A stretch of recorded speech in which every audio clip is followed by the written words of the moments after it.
야, 성경 통독을 저희들이 하고 있는데요. 성경을 이렇게 전체적으로 읽는 것은 여러 가지 면에서 좋은 점이 있다고 생각을 합니다. 우리가 어떤 한 본문을 이렇게 확대경으로 들여다보는 그런 방식으로 성경을 해석하고 또 은혜를 받을 수도 있습니다만은 성경 전체의 스토리 라인을 따라서 조망하고 또 그 전체에서 주시는 그런 어떤 함축적인 의미가 무언지를 깨닫게 해주는 것도 매우 중요하다고 생각합니다. 우리가 인생을 살면서 그 순간순간을 잘 견뎌내고 이겨내가고 또 그 모든 어려움들을 극복해 나가는 것도 매우 중요하지만, 그러나 전체적으로 우리의 인생을 바라보면서 우리가 어떻게 살아가야 될 것인지, 내 시작은 어땠고 내 지금 현재는 어떻게 되어 있으며 또 내가 앞으로 어떻게 될 것인지에 대한 전적인 안목과 시야를 가지고 인생을 살고 또 준비해 나가는 것은 매우 중요한 일이라고 생각을 합니다. 그런 점에서 저희들은 지금까지 이스라엘의 세 왕에 대한 이야기를 들었습니다. 사울 왕과 그리고 다윗 왕, 그리고 오늘 저희들이 함께 읽게 된 말씀에는 이제 솔로몬 왕에 대한 이야기가 나와 있습니다. 솔로몬의 왕의 이야기를 저희들이 들으면서 저는 세상에 이렇게 복을 많이 받은 사람이 있을 수 있나 하는 생각을 해보게 됩니다. 후대 많은 사람들이 솔로몬의 영화, 솔로몬의 재물, 솔로몬의 영광 이런 이야기를 많이 하는데, 말 그대로 솔로몬은 대단한 축복을 받았던 사람입니다. 그의 시작의 그 출생 과정에서부터 보면 거기 하나님의 은혜와 또 축복과 사랑이 있었다는 사실을 알게 됩니다. 여러분, 솔로몬이 어떻게 해서 왕이 됐는지, 그는 다윗의 네 번째 아들이었습니다. 그리고 정말 어렵게 얻은 밧세바라고 하는 여인으로부터 두 번째 얻은 그런 아들입니다. 이 밧세바라고 하는 여인에 대한 이야기는 여러분도 잘 아시지만, 남의 아내를 삼은 그 일로 인해서 사실은 밧세바와 사이에 낳은 첫 번째 아이를 다윗이 잃어버렸죠. 그것 때문에 많이 상심하고 슬퍼했지만, 그러나 하나님께서 내리신 형벌이니까 어쩔 수 없이 받아들일 수밖에 없었습니다. 그 두 번째 난 아들이 바로 솔로몬인데, 하나님은 성경에서 이 솔로몬이라고 하는 두 번째 아들을 사랑해 주셨다고 그렇게 성경에서 말하고 있습니다. 그래서 여디디아라고 하는 이름까지 붙여서 하나님이 사랑하신다는 이름으로 이 아이를 사랑하셨던 것을 우리가 사무엘하 21장 25절에 있는 것을 알 수 있습니다. 이처럼 출생 과정에서부터 하나님의 은총, 그러니까 큰 아들을 하나님이 죽이시고 난 다음에 두 번째 아들에게는 이제 용서하시고 은혜를 베푸시는 그런 그 와중에 태어난 아들이 바로 솔로몬이었습니다. 그러니까 탄생 과정이 꽤 정말 하나님의 은혜 안에 있었던 그런 사람 아닌가. 또 훌륭한 믿음의 아버지요, 또 이스라엘의 위대한 왕이었던 다윗 왕의 아들로 태어났습니다. 그는 어렸을 적부터 나단이라고 하는 선지자의 스라에서 이제 신앙 훈련도 받았고 경건의 훈련도 받은 그런 믿음의 사람이기도 했습니다. 잘생기고 멋있고, 그리고 정말 하나님의 축복도 받고 왕가에서 태어난 그런 사람이었어요. 오늘날로 말하면 우리가 이런 사람을 태어날 때부터 뭘 둘렀다고 그러죠? 금띠를 둘러고 태어났다, 그런 말을 충분히 할 수 있는 사람이 바로 이 솔로몬이었습니다. 적어도 우리가 태어나려면 이 정도는 태어나야 되지 않나 하는 생각을 해봅니다. 이것이 솔로몬의 시작이었습니다. 정말 더 이상 좋을 수 없는, 더 이상 정말 훌륭할 수 없는 그런 멋진 출발이 바로 솔로몬으로부터 시작되었습니다. 이런 그 솔로몬의 시작, 그리고 이제 열왕기상 오늘 우리가 읽는 말씀을 쭉 읽어보면은 이 솔로몬의 현재가 어떠한지를 알 수가 있는데요. 솔로몬이 21살쯤에 왕이 되었던 것 같습니다. 왕이 되어서 그가 7년 동안 왕궁을 짓고 또 13년 동안 먼저 성전을 지었습니다. 성전을 7년 동안 짓고 13년 동안 이제 왕궁을 지었는데 토탈 한 20년 동안 그에게 많은 일들이 있었습니다. 총 재위 기간이 40년이었는데 그 전반부의 한 20여 년은 열심히 자기에게 주어진 사명을 감당하기 위해서 하나님의 성전을 짓고 또 왕궁을 짓기 위해서 달려갔던 그런 인생이었죠. 그런 일들이 다 성공적으로 수행이 되었습니다. 또 이렇게 보면은 참 힘든 와중이죠. 성전을 짓는 일에 얼마나 많은 재물이 들어가는 겁니까? 얼마나 많은 인력이 투입됩니까?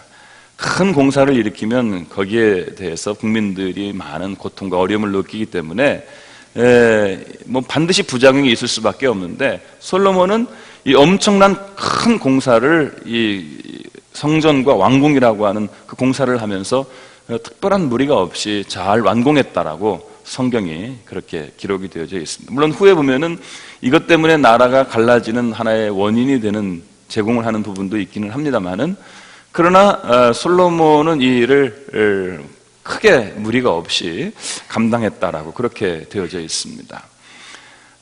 다시 말하면 솔로몬은 세 가지 면에서 그의 이제 자신의 인생의 세 가지 면에서 중요한 그런 모습을 보여주었습니다. 첫 번째는 아버지의 그 유지를 잘 받들어서 다윗의 뜻대로 순종하고 따랐던 그런 사람이었던 것을 알 수 있습니다. 아버지가 남겼던 유언대로 그는 믿음을 잘 지켰고 또 요압과 시므이라고 하는 사람을 제거하도록 명령한 것을 따라서 지혜롭게 그들을 제거했던 것도 우리가 성경을 통해서 볼 수 있습니다. 아버지의 유지를 잘 받들어서 부끄럽지 않은 왕으로 서기 위해서 부단히 노력했던 어떻게 보면은 참 효성스러운 그리고 또 그 뜻을 잘 받든 그런 훌륭한 인물이었습니다. 여러분 그 성을 빼앗는 것도 어려운 일이지만 성을 지키는 일은 더 어려운 일이라고 합니다. 공격이 쉬운 것 같지만 그러나 수비가 사실은 더 어려운 일이죠. 그런 점에서 보면은 우리가 어떤 것을 일구고 그리고 목표를 향해서 도달하는 것도 참 많은 어려움 과정이 있는 일이지만 그것을 지키는 일은 결코 쉬운 일이라고 할 수가 없습니다. 그런 점에서 다윗은 자기 아들 솔로몬에게 이 나라를 잘 지키고 수비할 것을 명령하신 거고요. 솔로몬은 그 아버지의 명령에 따라서 그것을 잘 지키고 또 보호했던 그런 왕이었습니다. 하나님 앞에서도 솔로몬은 참 훌륭한 믿음을 가진 그런 왕이었죠. 그가 그 즉위하자마자 이제 그 성전을 지으면서 기본이라고 하는 그 산당으로, 그러니까 성전이 없으니까 임시로 이제 산에서 이제 그 성막을 짓고 하나님 앞에 제단을 쌓았는데 일천번제라고 하는 제단을 쌓았습니다. 젊은 솔로몬이 어떻게 이런 용기를 낼 수 있었나, 어떤 이런 믿음을 가졌나 하는 생각을 해볼 수 있습니다만은 우리가 잘 아는 일천번제는 바로 이 솔로몬의 일천번제로부터 유래한 것이죠. 이 일천번제가 이제 7년 동안 왕궁을 지으면서 1000일 동안 지속되온 그런 제사라고 보는 게 대부분입니다만은 또 어떤 신학자들은 그게 한 번에 이 1000마리의 소를 하나님 앞에 바쳐서 제물을 드리는 거, 이게 일천번제다라고 주장하는 사람들도 있습니다. 그러나 대체로 저희들이 볼 때는 이제 그 1000일 동안 하루도 빠짐없이 하나님 앞에 제물을 드리면서 기도하고 그리고 하나님 앞에 헌신한 그런 믿음의 모습을 보여주고 있죠. 이런 그 헌신에 대해서 하나님께서 이 솔로몬을 아주 귀하게 보시고 또 사랑하셔서 야, 내가 너한테 뭘 해줬으면 좋겠냐라고 하는 소위 그 응답의 백지수표를 받게 되죠. 응답의 백지수표 아십니까 뭔지? 네가 뭐든지 말만 해라, 내가 다 들어주겠다. 이런 백지수표에 응답을 받게 됩니다. 그래서 솔로몬이 거기다 뭐라고 썼습니까? 하나님, 내가 선과 악을 분별할 수 있는 지혜를 얻기를 원합니다. 이렇게 하나님 앞에 기도하니까 하나님이 너무너무 기뻐하시고 칭찬하셨어요. 왜? 야, 보통 사람 같으면은 부귀를 원하거나 권력을 원하거나 장수를 원할 텐데 너는 어떻게 이 나라를 이끌어갈 수 있는 지혜를 얻기를 원하느냐? 네가 참 훌륭한 사람이다 이렇게 칭찬을 하시고 그에게 지혜뿐만 아니라 그 부귀와 영화와 그리고 장수의 축복까지 그에게 주시는 것을 알 수 있습니다. 이런 솔로몬의 받은 축복을 생각하면 하나님 앞에도 그가 아주 훌륭한 정말 누구에게도 쉽게 이렇게 뒤처지지 않는 그런 신앙의 사람이었다는 사실을 알게 됩니다. 뿐만 아니라 그가 이제 인격적으로는 이제 지혜로운 사람이라고 오늘 성경에서 말하고 있는 대로 성전을 아주 지혜롭게 지었습니다. 성전을 먼저 짓고 왕궁을 짓는 것, 그 순서를 정하는 것 자체도 사실은 매우 큰 지혜가 필요한 일이죠. 인생 20년을 내다보면서 먼저 성전을 짓고 그 다음에 내 왕궁을 지어야 되겠다라고 하는 이 우선순위를 정하는 일도 이거 생각보다 쉬운 일이 아닙니다. 지혜가 있어야 가능한 일이에요. 내 인생에서 무엇을 먼저 이루고 무엇을 나중에 해야 되는지를 아는 거 생각보다 쉽지 않습니다. 그게 오늘 내일에 결정되는 일이라면 모르겠습니다만 10년, 20년을 두고 내가 무엇을 먼저 선택하고 수행해야 되고 내가 무엇을 나중에 해야 되는지를 아는 것은 정말 쉬운 일이 아니죠. 그런 점에서 그는 하나님의 성전을 먼저 세우는 우선순위를 갖출 수 있는 믿음의 사람이었고요. 그러면서도 그는 자신의 백성들을 치우침이 없이 올바르게 판단하는, 그래서 아기를 놓고 싸우는 두 여인의 그 판결의 이야기는 여러분들이 잘 아시지 않습니까? 근데 그런 방식으로 치우침이 없이 백성들도 잘 이끌어갔던 그런 사람이었습니다.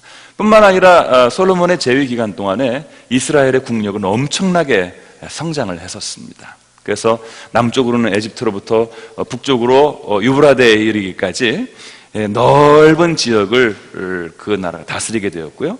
그리고 이 지중해 쪽으로는 조선소를 지어서 배를 만들어 가지고 해상권을 장악하기도 했고, 그리고 강력한 군대와 그리고 풍부한 자원을 바탕으로 해서 아주 나라의 부가 엄청나게 성장한 것을 볼 수 있습니다.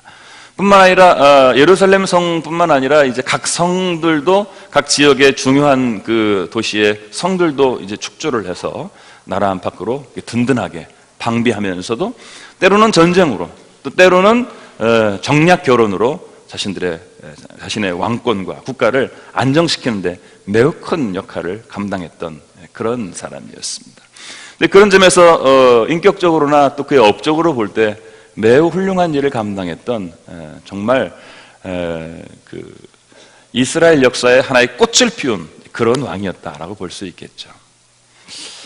사울 왕처럼 갑자기 왕이 된 이스라엘의 초대 왕도 있겠고, 어려움을 이겨내고 그리고 왕좌에 드디어 올라가게 된 다윗 왕의 이야기도 저희들이 알고 있습니다만은, 셋 중에 저희 보고 누구를 닮고 싶냐, 누구의 운이 좋으냐라고 말한다면 단연코 우리가 솔로몬의 왕, 솔로몬의 영광, 솔로몬의 축복이라고 그렇게 말할 수 있겠죠. 왜?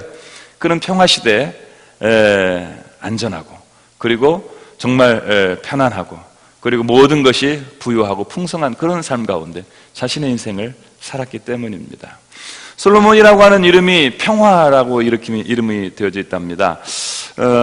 다윗이 이 이름을 붙일 때는 자신의 인생이 너무 피비린내나고 또 너무 정말 환란과 풍파가 많은 그런 인생을 살았기 때문에 너는 이렇게 살지 말아라 하는 그런 마음을 담아서 솔로몬이라는 이름을 지어줬는데, 정말 말 그대로 솔로몬은 평화 시대를 구가하면서 이스라엘에게 평화를 가져왔던 그런 인물이 되었습니다. 공교롭게도 오늘 저희들이 읽어야 될 말씀이 이제 열왕기상 9장 10장의 말씀인데요. 여기까지가 바로 솔로몬이 왕궁을 다 축성하고 그리고 하나님 앞에 그 왕궁과 성전을 봉헌하면서 하나님 앞에 모든 것을 맡기고 기도하는 그런 장면들이 성경에 나오고 있고, 그런 그 기도를 드린 솔로몬에게 하나님께서 하시는 말씀이 오늘 성경에 나와요. 저희가 오늘 읽었습니다. 여러분, 이런 그 솔로몬의 이런 현재 모습을 보시면서 어떤 생각이 드십니까?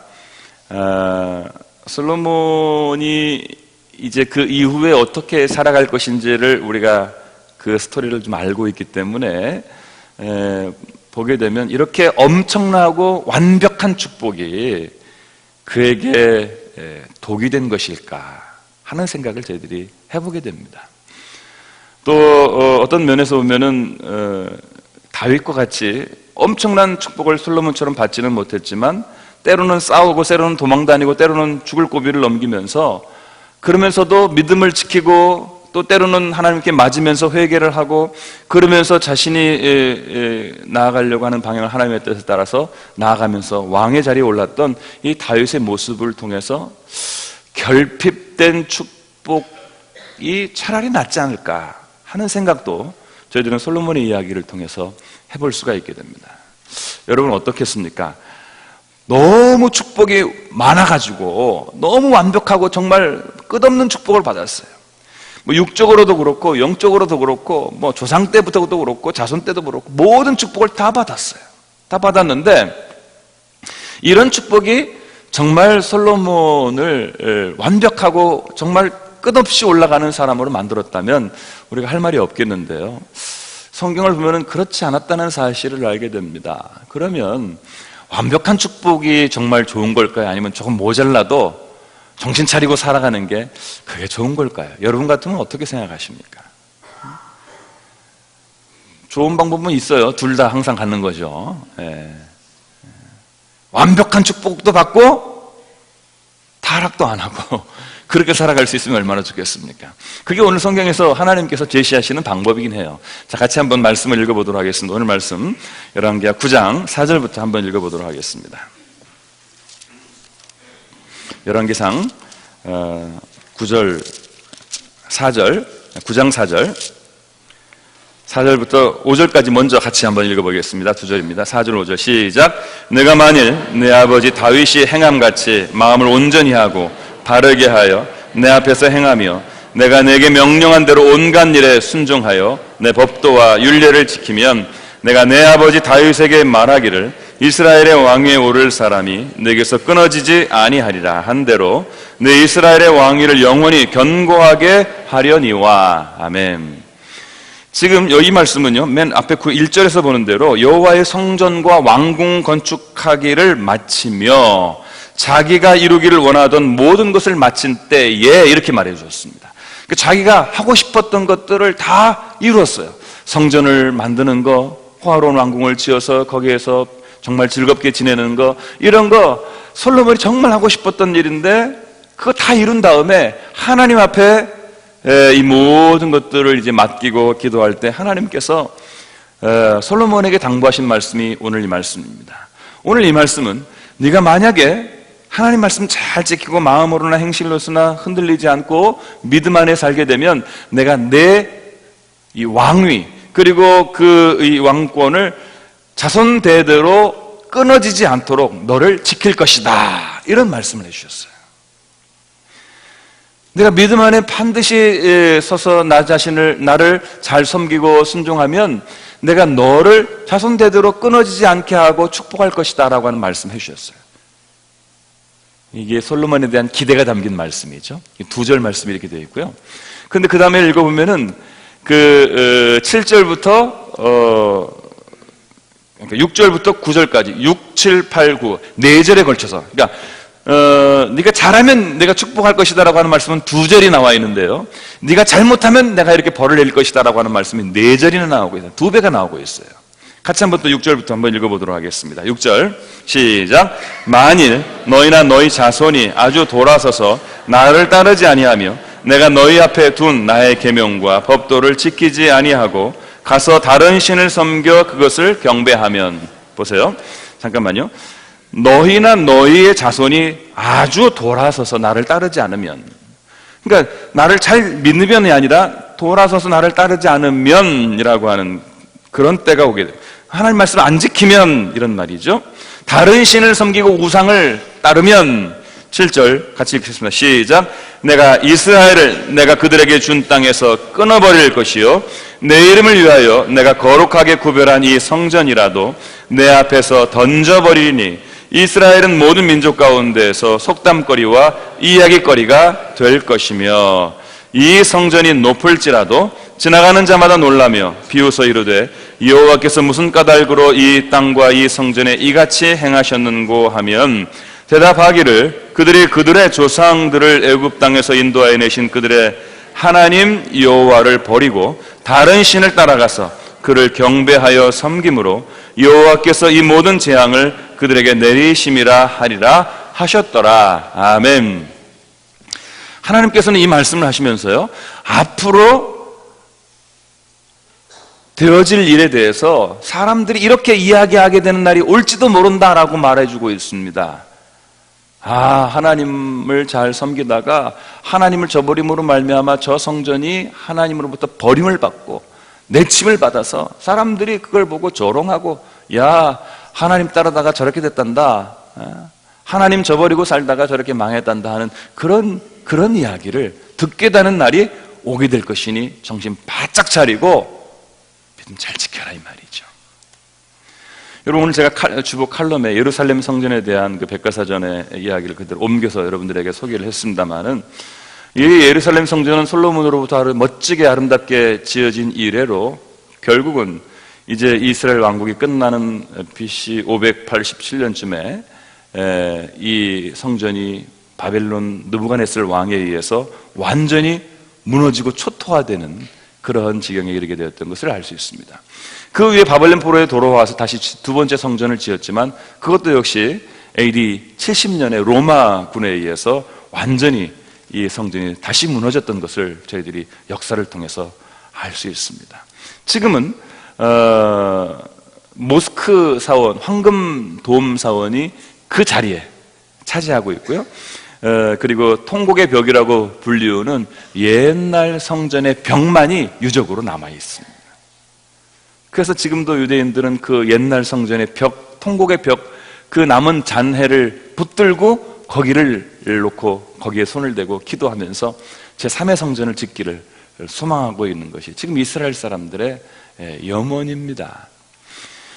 여러분, 하나님의 이 예언이요, 그대로 이루어진 것을 저희들이 볼 수 있습니다. 너희가 만일 나를 떠나고 나에서 돌아서서 우상을 섬기고 나를 저버리고 나면 내가 반드시 내가 아끼고 내가 사랑하고 내가 이렇게 귀하게 여겼던 이 성전이라도 내가 던져버리고 그리고 내칠 것이다, 이렇게 말씀하셨습니다. 그리고 이 성전이 무너지고 너희들은 갈 곳이 없는 곳이 사람이 돼버리고 말 것이다 라고 하는 그런 경고의 말씀을 주셨어요. 잘 되고 모든 것이 은혜 안에 이루어지고 하나님의 축복 가운데 우리가 살아간다 할지라도 오늘 주께서는 저희들에게 정신을 바짝 차리고 긴장을 늦추지 말고 하나님이 너에게 준 그 축복을 지키기 위해서 노력하고 정신을 바짝 차려야 된다, 긴장해야 된다, 주의해야 된다라고 하는 그런 말씀을 해주셨습니다. 이 10장까지가 이렇게 이제 솔로몬의 현재 모습이라면, 이제 11장으로 들어가면은요, 11장에 가면은 솔로몬의 타락의 이야기가 나옵니다. 이 솔로몬의 타락의 이야기는 너무나 180도로 반전이 되는 것이어서 읽는 사람들에게 충격을 가져다 줄 만큼 어떻게 솔로몬이 이렇게 될 수 있을까라고 하는 그런 정말 의구심이 들 정도로, 정말 이랬을까 하는 그런 의심이 들 정도로 솔로몬은 완전히 변질되고 타락한 모습을 보여주고 있습니다. 솔로몬이 정략 결혼들을 통해서 다시 말하면 외국의 왕가라든가 어떤 귀족 가문들로부터 이제 여인들을 이렇게 불러다가 결혼하는 작전을 통해서 화평을 이루기도 하고 때로는 그 나라를 협박하는 수단을 삼기도 하는 그런 정책을 썼습니다. 그러다 보니까 외국에 많은 여자들이 들어왔어요. 왕과 공주만 들어오면 공주만 혼자 오는 게 아니라 그 공주를 따라서 또 여러 시녀들이 같이 들어오면 한꺼번에 그게 전부 다 자기 차지가 되는 거예요. 그래서 성경에 보면은요, 이 솔로몬 왕의 후궁이 700명이고 첩이 300명이다. 합하면 몇 명? 네, 그거 계산 잘 하시네요. 1000명이나 되는 부인을, 야, 그거 뭐 하루에 한 명씩 찾아가도 뭐 언제 다 만날 수나 있을라나 하는 생각을 저희들이 해볼 수 있습니다. 상상을 해보면 이제 나이가 들어서 뭐 이제 30대가 되고 40대가 되는데 얼마나 뭐 혈기가 왕성하고 정말 건강하게 했어요. 많은 여자들이 들어왔습니다. 근데 이방 여자들이 들어오면서 이게 자기 나라를 안정시키고 그리고 외교적인 전략으로 지혜를 짜서 이렇게 자기 나라를 보호하는 수단으로 삼았습니다마는 그것이 결국은 자기가 타락하고 범죄하게 되는 또 다른 하나의 이면이 되었다고 하는 사실을 저희들이 성경을 통해서 깨달아 볼 수가 있습니다. 자기의 지혜가 어떤 의미에서 보면 자기를 넘어뜨리는 그런 방식이 되어버리지 않았겠습니까? 처음부터 솔로몬이 배교했던 것은 아닐 거라고 저는 생각을 합니다. 그러나 이제 이방 여인이 들어왔습니다. 보니까 여러 여자가 들어오는데 그 중에서 이쁜 여자가 있어요. 야, 우리나라 사람하고는 또 틀리고 이국적인 맛이 있네. 얼굴이 이쁜 여자가 들어왔어요. 그래서 얼굴 이쁜 여자를 이렇게 보니까 얼굴 이쁜 중에서 그 중에 몸매도 이쁜 여자가 또 있어요. 보니까 얼굴도 예쁜데 몸매도 예뻐. 근데 얼굴도 예쁘고 몸매도 예쁜데 애교도 넘치는 사람이 있어요. 얼굴도 예쁘고 몸매도 좋은데 애교가 넘칠 뿐만 아니라 똑똑한 여자가 있어가지고 대화가 통하는 사람이 있어요. 근데 여자를 보니까 머리만 좋아서 되는 게 아니에요. 벌써 싹싹하고 상냥하고 마음씨가 좋아서 남자가 다 이야기를 해도 잘 들어주고 이게 지혜로운 말을 상대해 줄 수 있는 그런 여자가 좋다는 사실을 알게 되었어요. 그러면서 아마 이러지 않았을까요? 이 사람들이 다 이방신들을 섬기고 있는데 왕에게 오늘 제가 섬기는 신에게 가서 왕을 위해서 기도를 열심히 했습니다. 내가 3일 동안 내가 금식하면서 기도하고 새벽마다 나가서 당신을 위해서 기도했습니다. 아마 솔로몬 왕이 나이가 들어가지고 자기가 정말 사랑하고 좋아하는 여인이 그런 이야기를 할 때 야, 참 고맙다고 생각을 아니 자기를 위해서 기도하겠다는데 싫어할 사람이 어디 있겠어요? 제가 지금 상상하는 얘기입니다. 그러니까 그렇게 생각하니까 그래 그거 참 고맙다. 네가 이렇게 열심히 나를 위해서 기도한다니 내가 너를 위해서 그 신당을 좀 지어주면 좋겠다. 그래서 이 아스타롯이라든가 밀곰이라든가 하는 그 우상의 신당을 하나님의 성전을 지은 그 맞은편 산에다가 다 지어줬어요. 또 그리고 야 네가 그렇게 열심히 하는데 나도 한번 가보자. 잘 지어졌나? 또 가니까 여기도 신당이지 다 뭐 좋자고 하는 일인데 하면서 나도 한번 분양하고 나도 거기서 절 한번 하고 이러다 보니까 뭐 이렇게 다 서로의 종교를 존중하고 뭐 이해하면서 이렇게 다 지내는 거지 뭐 여기 가서도 절하고 저기 가서 절하고 이게 다 우리 나라와 그리고 나 자신을 위한 거라면 뭐 그거 괜찮은 거 아니야. 이런 식으로 조금씩 신앙이 잊어버리게 되고 만 것이죠. 11장의 말씀을 보면 11장 9절의 말씀 보면은 이 내용이 잘 나타나 있는데요. 11장 9절은 이렇게 이야기하고 있습니다. 같이 한번 읽어보죠. 11장 9절입니다. 시작. 솔로몬이 마음을 돌려 이스라엘 하나님 여호와를 떠남으로 여호와께서 그에게 진노하시니라. 여호와께서 일찍이 2번이나 그에게 나타나시고 아멘. 여러분 솔로몬이 마음을 어떻게 했다고 그랬어요? 마음을 돌렸다고 그랬어요. 아까 우리가 읽은 9절의 말씀 6절에 보면 이렇게 되어 있어요. 9장 6절에 보면은 만일 너희나 너희 자손이 아주 돌아섰다는 말이 나오는데 실제로 11장 9절에 보면은 솔로몬이 마음을 돌렸다는 말이 나오고 있어요. 마음이 돌아갔다 이 말이에요. 여러분 이렇게 마음이 돌아갈 수 있는 겁니까? 한번 물어보고 싶어요. 마음이 돌아갈 수 있어요, 없어요? 있으면 안 되는데 있죠. 누가 묻더라고요. 사랑이 변해? 그러는데 사랑이 변한다고 그러더라고요. 여러분 믿음을 가졌던 사람이 이것을 돌이켜서 하나님을 섬기던 사람들이 이것을 바꿔서 돌아서서 하나님을 등지고 우상을 섬기고 다른 신을 섬기는 이런 일이 가능하냐 이 말이에요. 그렇게 많은 축복을 받았습니다. 여러분 솔로몬이 어떤 축복을 받은 사람입니까? 그의 시작부터 출생부터 그 인생에 이르기까지 놀라운 축복을 받은 사람이에요. 좋은 집안에 태어났습니다. 하나님의 축복 중에 자라났습니다. 나단의 경건 훈련을 받고 주일학교를 잘 마친 사람이었어요.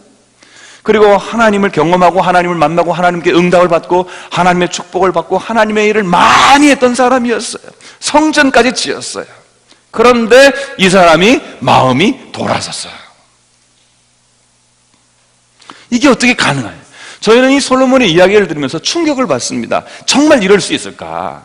우리가 바라는 결말, 우리가 바라는 엔딩은 뭡니까? 정말 이 사람이 마지막까지 믿음을 잘 지켜서 하나님 앞에 거룩하고 올바르게 잘 살다가 죽었더라 하는 이런 이야기를 저희도 듣고 싶은 건데, 성경은 너무나도 잔인하게도 이 솔로몬이 나이가 들음에 따라서 자기의 욕심을 쫓다가 결국은 하나님을 등지고 하나님이 2번씩이나 나타나서 그에게 경고하고 깨우쳐 주었음에도 불구하고 솔로몬이 그 말씀을 듣지 않았다라고, 순종하지 않았다라고 성경이 이야기하고 있습니다. 여러분, 이런 솔로몬의 미래입니다. 이 솔로몬의 이 미래 이야기, 솔로몬의 나중의 이야기가 여러분들의 현재에서 볼 때 저희들에게 깨우쳐 주는 그런 부분이 있으라고 저는 생각을 합니다. 우리가 그 빌립보서 2장 12절 말씀 같이 한번 읽어보도록 하겠습니다. 빌립보서 2장 12절 말씀, 우리 자막에 나오는데 같이 한번 읽겠습니다. 시작. 그러므로 나의 사랑하는 자들아, 너희가 나 있을 때뿐 아니라 더욱 지금 나 없을 때에도 항상 복종하여 두렵고 떨림으로 너희 구원을 이루라. 아멘. 바울은 빌립보 교인들에게 목회자요 영적인 지도자인 내가 너희들과 같이 있을 때 잘했지만 그러나 나 없을 때에도 너희는 더 잘해야 된다. 지금까지는 잘했지만 내가 너희를 떠난 다음에는 정말 정신을 차리고 두렵고 떨리는 마음으로 너희의 구원을 이루어가야 된다고 말하고 있습니다. 또 뭐라고 말씀하시냐면 고린도전서 10장 12절 말씀 같이 한번 읽어보겠습니다. 고린도전서 10장 12절 말씀 같이 한번 읽어보겠습니다. 시작. 그런즉 선줄로 생각하는 자는 넘어질까 조심하라. 아멘. 선줄로 생각하는 사람은 넘어질까 조심하라. 여러분, 넘어져 있는 사람은 다시 일어나기 위해서 노력해야 되지만 일어서 서 있는 사람은 견고하게 흔들리지 않도록 노력해야 되는데, 넘어지는 것을 항상 주의해야 된다고 성경은 저희들에게 말해주고 있습니다. 솔로몬은 섰습니다. 솔로몬은 영광을 받은 사람, 축복을 받은 사람, 성취를 이룬 사람, 대단한 은혜를 받은 사람이었습니다만은 그렇게 되었을 때 정신 차리고 해야 될 일이 뭐냐? 넘어지는 걸 조심해야 된다 이 말이에요. 더 나아가서 히브리서 3장 13절 말씀 같이 한번 보시겠습니까? 히브리서 3장 13절 말씀 같이 한번 읽습니다. 시작. 오직 오늘이라 일컫는 동안에 매일 피차 권면하여 너희 중에 누구든지 죄의 유혹으로 완고하게 되지 않도록 하라. 아멘. 여러분, 여기 성경 보십시오. 오직 오늘이라 일컫는 날. 오늘이 언제예요? 오늘 우리 지금 살고 있는 이 현재까지입니다. 지금까지는 여러분들이 하나님의 도우심으로 은혜 안에 살아왔을지 모르겠습니다. 솔로몬처럼 많은 일을 감당했을지도 몰라요. 축복을 받았을지도 몰라요. 그런데 오늘이라고 하는 이 동안에 우리는 어떻게 해야 되느냐? 매일 피차 권면하고 매일 서로 정신 차리라고 권면한다 이 말이에요. 이 말을 좀 이렇게 시각적으로 얘기하면 매일 우리가 서로 성도들이요 똑바로 쳐다보고 서로 볼때기를 하나 치는 거야. 정신 차려 이놈아. 매일 때리라니까. 매일 서로 때리라니까. 매일 서로 때려서 매일 서로 피차 권면하여서 너희 중에 누구든지 죄의 유혹으로 너희의 영혼과 너희의 신앙과 너희의 마음이 완고해지지 않도록 하라. 완고해지지 않도록. 다시 말하면 이 솔로몬이요, 이 마음이 날마다 그 여인들의 유혹과 그리고 이방신 때문에 조금씩 부패하고 타락하고 완고하고 그리고 무뎌지게 된 거예요. 이렇게 되지 말아야 되는데 너무 많은 것을 이루었어요. 너무 많은 축복을 받았어요. 그렇기 때문에 이제 다 됐겠다 생각을 하고 가만히 있다 보니까 아무도 권면해 주지 않았습니다. 아무도 깨우쳐 주지 않았습니다. 아무도 들려주지 않았습니다. 그러다 보니까 자신도 모르는 사이에 넘어지는 거예요. 어느 날 조금씩 완고해지고 변했는데 얼마 지나고 나니까 사람 완전히 다른 사람이 되어버린 거예요. 맨 처음에 생각했던 그 사람이 아니라 정말 이상한 사람이 되어버리고 말았다는 사실이. 여러분, 오늘 저희가 솔로몬의 이야기를 읽었습니다마는 여러분, 저희가 솔로몬처럼 될 수 있을까요? 솔로몬이야 바보 같은 사람이니까 그렇지, 우리는 그럴 리가 없다고 그렇게 생각할 수 있을까요?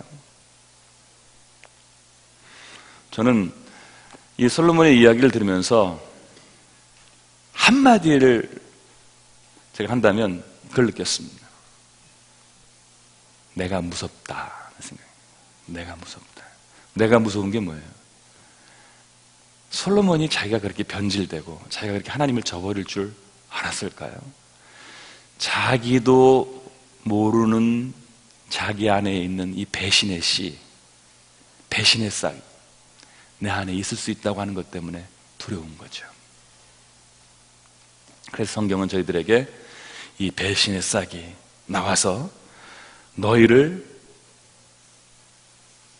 넘어뜨리고 무너뜨려서 이방신을 섬기고 하나님을 저버리게 될까 두려워하면서 떨리는 마음으로 너희의 구원을 이루어가야 된다고 성경은 저희들에게 말해 주었습니다. 반드시 서 있는 것은 넘어질 위험이 있다라고 그렇게 말하는 것입니다. 저는 이 솔로몬의 시작과 그리고 현재와 미래를 오늘 여러분들에게 보여드리면서 여러분이 어느 시점에 있는 분들인지 저는 잘 모르겠습니다. 여러분 중에 어떤 분들은 모든 것이 너무 부족하기 때문에 솔로몬처럼 이루기 위해서 지금 달려가는 분들도 있으실 것입니다. 솔로몬이 이룬 것처럼 여러분들도 지금 많은 것들을 이루어서 여러분들 중에는 앞으로 나는 탄탄대로고 절대로 나는 흔들리지 않을 것이고 많은 축복 가운데 있을 것이기 때문에 끝까지 나는 이 믿음 지킬 것이다 라고 장담하면서 살아가시는 분들도 있으실 것입니다. 어떤 분들은 이미 이 여인들의 마음이 녹아져서 조금씩 내 마음과 내 생활과 내 시간과 내 물질을 세상을 향해 가면서 내가 무뎌지고 있는지도 모르는 채 빠져들고 있는 여러분 자신 중에 있는 분들도 혹시 계실지 모르겠습니다. 어떤 분들은 이제 거의 막바지가 되어서 이제 다음 주부터는 이제 저쪽 신당에 가가지고 예배를 드려야 되겠다 생각을 하고 오늘 마지막 와 있으신 분이 계신지도 모르겠어요. 각자 사람이 자기가 살아가고 있는 인생 어느 중에 있는지 저는 잘 모르겠습니다만, 그러나 여러분 오늘 말씀 4절을 다시 한번 읽어보시겠습니까? 우리 열왕기상 9장 4절 말씀입니다.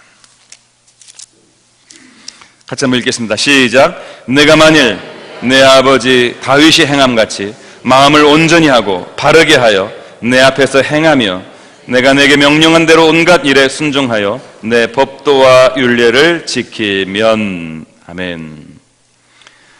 내가 만일 다윗처럼 내 아버지처럼 내 마음을 온전히 하고 바르게 해서, 마음을 먼저 잘 바르게 하고 온전히 지키는 것 중요하죠. 마음을 잘 바르게 하고 온전하게 해서 하나님 앞 내 앞에서 행하고, 그러니까 마음과 행동, 겉과 속을 하나님 앞에 온전하게 하고 바르게 하고 올바르게 하면서 모든 일을 행하면서 하나님의 말씀을 잘 지키면, 하나님 말씀 안에 너희가 살아가게 되면, 이런 말씀을 주시고 있습니다. 이게 어려운 일이죠. 마음을 올바로 하고 행실을 똑바로 하고 하나님 앞에서 말씀 앞에 제대로 살아가는 정말 어려운 일이지만, 사랑하는 여러분, 솔로몬이라고 해서 지금 완전히 섰을까요? 솔로몬이라고 해서 어느 완벽하고 정말 흠이 없는 순간까지 도달한 적이 있었을까요? 그렇다면 그가 왜 넘어졌겠습니까? 아직도 완전하지 않은데 스스로 완전해졌다고 생각했던 것일 거라고 생각합니다. 아직도 부족한 것이 너무 많고 약점도 많고 흔들릴 가능성도 많이 있고 그 안에 욕심과 쾌락에 대한 정욕이 끊임없이 불타오르고 있음에도 불구하고 이만하면 됐다라고 안주한 거죠. 이만하면 내가 깨끗하고 괜찮다라고 더 이상 바랄 것도 없고 그리고 구할 것도 없다고 생각했겠죠. 그렇지 않습니다. 지금도 사실은 솔로몬이 그 마음으로 올바르지 못하고 바르지 못하고 정말 그 행실이 하나님 앞에 제대로 깨끗하지 못하고 지금도 약점을 가지고 있는 사람으로 여전히 서 있다는 사실을 솔로몬이 잘 알지 못했던 것 같습니다. 그래서 방심하고, 그리고 이만하면 내가 할 일은 다 했고 이 정도면 누구도 나를 따라올 수 없다고 생각했을 바로 그때 그에게 타락과 부패가 시작되었다라고 하는 그런 말씀입니다. 사랑하는 여러분, 이 솔로몬의 이야기가 여러분들에게 저는 좋은 귀감이 되기를 바랍니다. 어떤 의미에서 보면 솔로몬의 이 반전은 충격적이지만 이 솔로몬은 자신의 인생을 통해서 우리가 그렇게 되어서는 절대로 안 된다는 사실을 성경을 통해서 보여주고 있습니다. 아니, 얼마든지 우리도 솔로몬처럼 변질되어서 하나님을 등지고 마음을 돌이켜서 엉뚱한 곳에 가서 절하고 있는 그런 사람이 될 수 있다는 위험성을 저희들에게 충분히 보여주고 있습니다. 성전까지 지은 사람인데 하나님의 응답을 받고 엄청난 축복과 약속을 받은 사람인데 그런데도 하나님을 떠날 수 있다는 거예요. 무서운 이야기입니다. 여러분, 이런 위험성을 가진 여러분 자신이 두렵지 않습니까?